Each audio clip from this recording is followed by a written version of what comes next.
The title of the paper is Phako Emulsification for Cataract in Post-Collagen Cross-Linked Eyes, a study on 25 eyes, prospective study for 3 years. I'm Dr. Chandrakanth.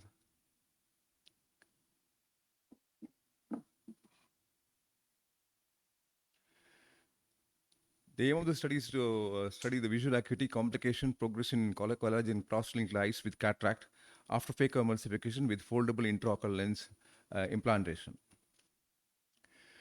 25 eyes which underwent collagen cross-linking for keratoconus and cataract were selected for this study.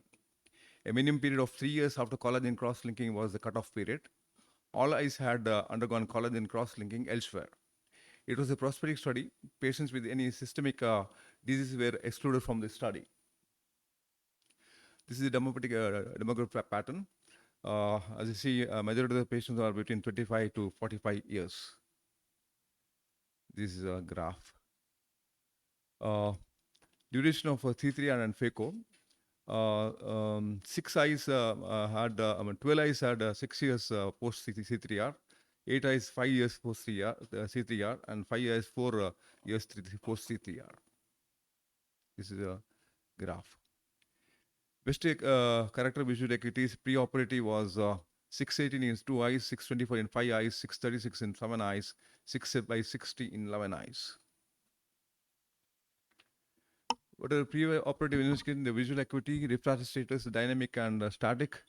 Slit lamp examination to know the details of the cornea, the status of the cornea, how the opacity is central or periphery.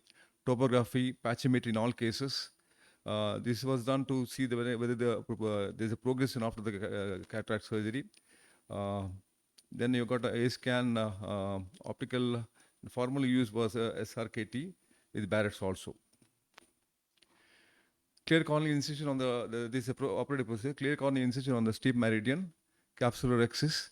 The toric lenses, in case toric lenses were kept, we had marked using a slit lamp and with the toric marker. Then clear corneal incision on the steep meridian, capsular axis under viscoelastics, hydrodissection, hydrodelineation, Phako chop, direct chop and chop. Cortex epinucleus aspiration, foldable toric IOL implantation into the bag under viscoelastics, self-healed wound hydration. Small video presentation. On the temporal axis, you do the opening. You can see the cornea with the opacity in the center there.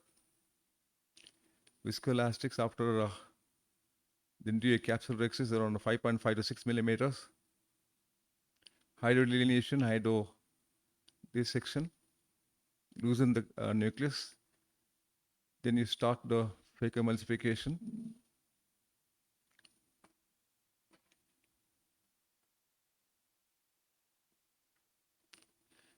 Stop and chop.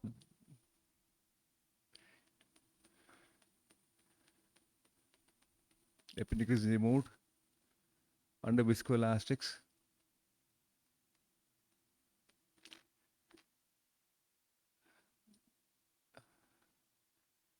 The IOL is implanted.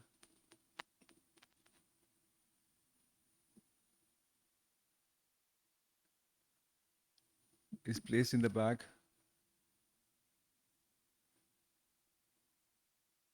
You can see the corneal opacity is advanced case of keratoconus.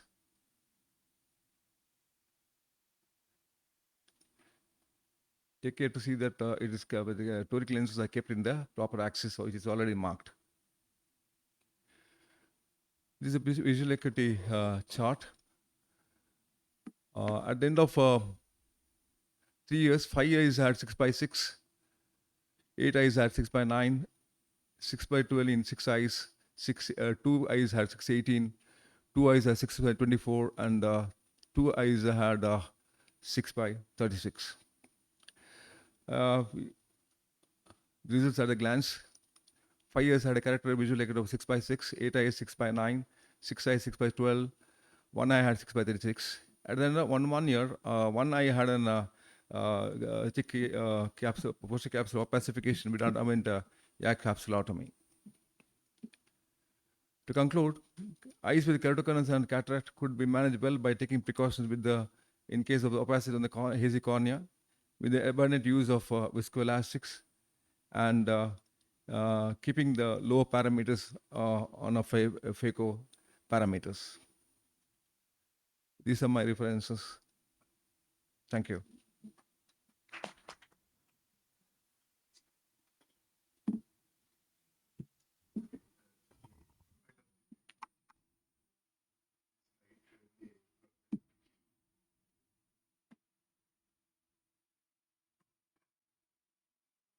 Yes, sir.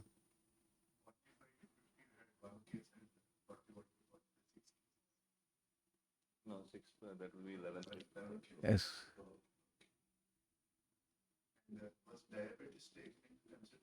No, no. I mean, no, systemic disease is excluded. I already mentioned about that. No, systemic disease is excluded. SRKT, yeah. So all this is a descriptive statistic. Any inferential statistic will be much helpful, whether in a sense, if you have a power set at a particular value, what is the improvement? And then 6 by 6, of course, it's very difficult to assess how many patients improve, how many do not. We can convert it into a decimal value or logmark, and then come out with the inferential side that will be helpful. This is, of course, like if you have visual acuity that shows the efficacy of the treatment, we also have to look into the safety profile. So something like endothelial cell count, complications, all that will also be very helpful in assessing the safety of the procedure. Yeah, we have done a topo after the surgery also.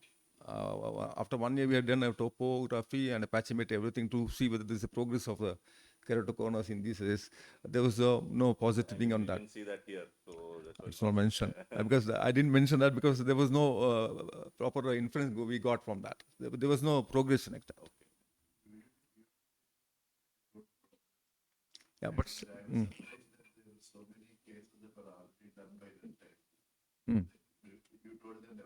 outside they were done outside. Yes. Yeah. That's why I didn't mention about that. Yeah. That's why I didn't mention because we didn't have any pre-operative data on that account, right? So that's why I kept a But they are all done elsewhere, so they will not have had That's what, because that's what the all 3 years. Yes, post it. Yes, that's why I took it up.